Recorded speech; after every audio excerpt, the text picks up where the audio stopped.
એક દિવસ દુનિયાને જીતવા નીકળેલો સિકંદર પોતાનો રસાલો લઈ અને વનવગડામાં નીકળો તે જોયું તો એક ઝાડની નીચે એક ફકીર સૂતા છે અને એ પોતે ત્યાં જાય છે. ઘોડેથી નીચે ઉતરી અને ફકીર પાસે જઈને જોયું તો એક પાણકાનો ટેકો દઈ અને હૂતો હતો. તે જઈને એમ કહેશે કે ઓહો, વાહ તારી મસ્તી, વાહ તારી મોજ, હું તને જોઈ અને ખુશ થયો છું, માગ તારે જે માગવું એ માગી લે.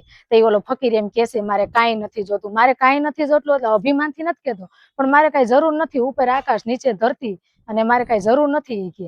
ત્યારે સિકંદરને એમ થાય છે કે ઓહો હો, કાંઈ એની પાસે નથી તો કેટલો એને સંતોષ છે કે હે ભગવાન, એને પ્રાર્થના કરે છે અલ્લાહને કે ખુદાના દરબારમાં જઈ અને મારે એમ કેવું છે કે બીજી વખત મને તું આવો ફકીર બનાવજે, આવી તું મને જિંદગી દેજે.